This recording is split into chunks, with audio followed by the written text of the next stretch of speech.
और ये जो 50 लेवल तक जो अपमूव आई थी उसमें काफ़ी अच्छे वॉल्यूम्स के साथ अपमूव आई है। एक अच्छा बेस फॉर्मेशन मुझे लगता है अब 44-43 के आस-पास हो गया है। तो आई थिंक एक स्ट्रिक्ट स्टॉप लॉस है 43 के आस-पास मेंटेन करके इसमें लॉन्ग की ही सलाह, लाइक अगर किसी को फ्रेश लॉन्ग भी लेना है तो आई वुड से करके कि ये लेवल्स काफ़ी अच्छे हैं। और कोई ऑलरेडी जिसके काउंटर लॉन्ग की साइड पे है, तो आई वुड से एक स्ट्रिक्ट स्टॉप लॉस 43 का मेंटेन करें। अपसाइड में एक अगर 50-51 क्रॉस होता है तो इसमें मोमेंटम फिर से आ जाएगा। तो ये है एचसीसी पे नज़रिया, आपको ख़ास तौर पे ध्यान रखना है, होल्ड करने की यहाँ पर सलाह। चलिए बढ़ते हैं आगे और कुछ यूट्यूब के सवालों को शामिल करते हैं। तोमर जी हैं एक, जिन्होंने अपना नाम पूरा नहीं बताया है। उनका सवाल अशोक लेलैंड पे है। हालांकि उन्होंने कोई नज़रिया नहीं बताया है और ना ही ये बताया कि उन्होंने इसमें ख़रीदारी की है या ख़रीदारी करना चाहते हैं। तो हम ये मान के चल रहे हैं कि वो शायद इस स्टॉक में ख़रीदारी करना चाहते हैं। अविनाश जी बताइए, अशोक लेलैंड इन लेवल्स पे क्या खरीदारी करने की सलाह रहेगी या किसी और खास रणनीति के तहत स्टॉक में एंट्री की जा सकती है, या अगर इसके अलावा इसी रेंज में कोई और बेहतर विकल्प है तो वो भी सुझाएं। देखिए, मुझे लगता है कि अशोक लेलैंड अगर नजरिया आपका कम से कम 6 to 12 मंथ्स का है तो डेफिनेटली एक अच्छा रिस्क रिवॉर्ड बन सकता है। Company not only commercial vehicle sector में है लेकिन डिफेंस में भी काफी बड़ा प्लेयर है और अनुमान है कि आने वाले बजट में डिफेंस को लेके बड़े अनाउंसमेंट्स होंगे तो कंपनी को कहीं ना कहीं जरूर बेनिफिट मिलेगा। प्लस एक्सपोर्ट मार्केट में भी काफी बड़ी मात्रा में अभी एक्सपोर्ट बसेस भी कर रहे हैं।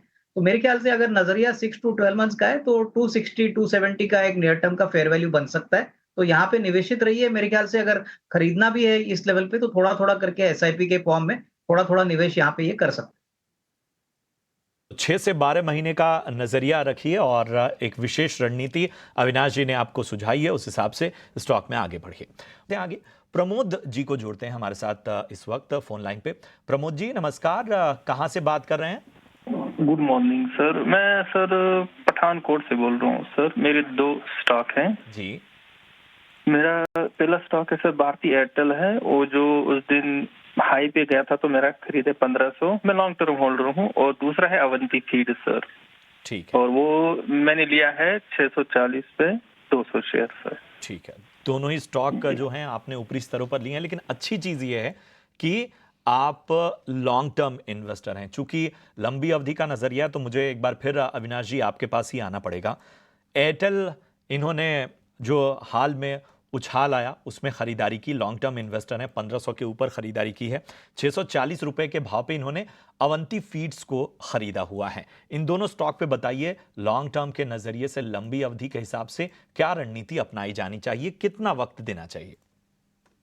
नहीं, मेरे ख्याल से देखिए भारती एयरटेल इन्होंने थोड़ा ऊपरी लेवल पे जरूर लिया है लेकिन अगर इनका नजरिया 1.5-2 साल का है तो देखिए टेलीकॉम सेक्टर में प्राइसिंग पावर वापस आ रही है, प्लस 5G रोल आउट हो रहा है। तो ऐसी कंपनीज में आपको कम से कम मिनिमम 1.5-2 साल का टाइम फ्रेम लेके काम करना है तो ही रिस्क रिवॉर्ड आपको फेवरेबली आपके फेवर में आएगा। और भारती एयरटेल तो मुझे लग रहा है कि जिस प्रकार से उन्होंने कॉम्पिटिशन को मैनेज किया है, अभी उन्होंने भी एक टैरिफ हाइक किया है तो उसका भी असर आपको आने वाले क्वार्टर के नंबर में जरूर देखने को मिलेगा, पॉसिबली सेकंड क्वार्टर में। तो यहाँ पे निवेशित रहिए। आई थिंक 50-60 रुपया ऊपर नीचे होने से कंपनी खराब नहीं होती और आपको डेफिनेटली अच्छा पैसा बनेगा प्रोवाइडेड आप टाइम फ्रेम थोड़ा लंबा रखें। दूसरा शेयर कौन सा था इनका Prashant, if you can please tell me. Avanti Feeds था सर। 640 के भाव पे इन्होंने अवंती फीड्स में निवेश किया हुआ है। देखिए अवंती फीड्स काफी बड़ा प्लेयर है एक्वाकल्चर में, ये फीड के ऊपर फोकस करता है और इसकी सबसे बड़ी खासियत जो मुझे लगती है वो ये है कि ये बिल्कुल कर्जा मुक्त कंपनी है। काफी अच्छे मार्जिन है और उनका मेन मार्केट यूएस मार्केट है और जो अभी काफी हद तक टर्न अराउंड हो चुका है और अभी डिमांड वापस बढ़ रही है तो ज्यादातर एक्सपोर्ट ओरिएंटेड बिजनेस है। मेरे ख्याल से आने वाले बजट में भी हो सकता है कि फूड प्रोसेसिंग को लेके, एक्वाकल्चर को लेके कुछ अच्छे अनाउंसमेंट्स आए। तो मेरे ख्याल से यहाँ पे भी कम से कम 12 से 15 महीने का व्यू रखिए, अच्छी खासी कमाई होगी। थोड़ा सा टाइम फ्रेम यहाँ पे निवेशित रहना काफी जरूरी है।